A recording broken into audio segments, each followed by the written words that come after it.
Hi, I'm Josh, and today I'm doing an Ome Made Creeping Death Chicken Tikka Achari. This dish uses an unbelievably flavourful combination of pickles and spices for a hot, rich, pickle-flavoured curry with an umami kick from the black salt.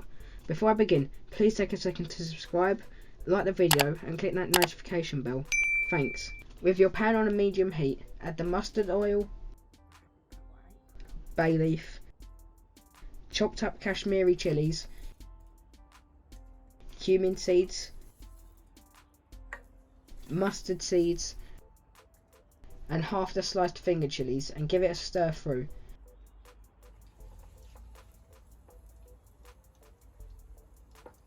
Once the hard spices start gently bubbling, add the onion and fry until beginning to brown and soften.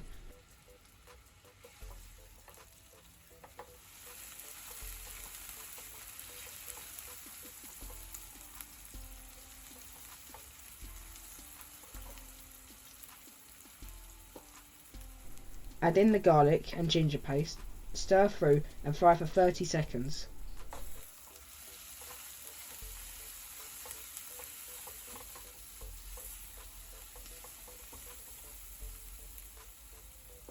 Now add the watered down tomato paste, stir through well and fry out for around 30 seconds to reduce the bitterness.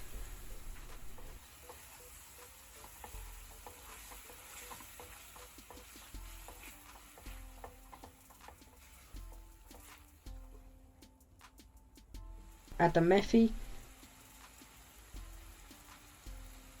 Kashmiri chilli powder and spice mix powder. I'll link to the one I'm using today in the description. Stir through and cook for a few minutes until the oil starts to separate. Add in a little base to keep things moving.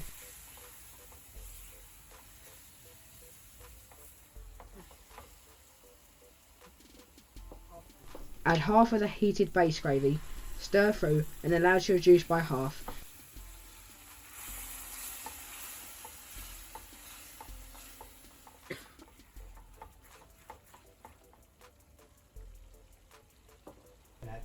Then add the rest along with your choice of meat.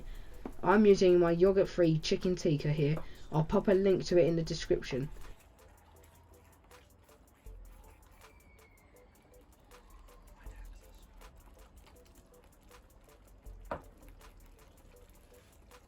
Give it a good stir through, scraping any caramelisation from the sides back into the pan.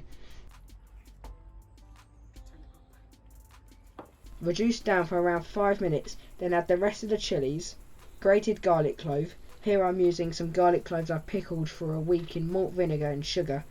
They turn a cool green colour the longer you leave them for. Fresh chopped coriander and your choice of hot pickle. I'm using the fantastic Creeping Death lime and naga pickle from Ome Made, to which I'll leave a link in the description below. Give it a good stir through and reduce until it's the consistency you require.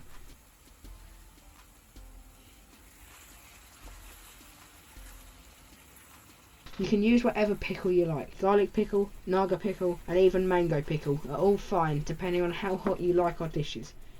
If you're using a pickle that doesn't include lemon or lime, I would add 1 teaspoon of either now.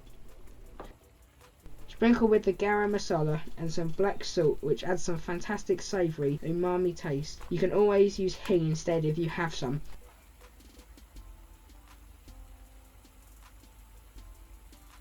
Stir through and serve.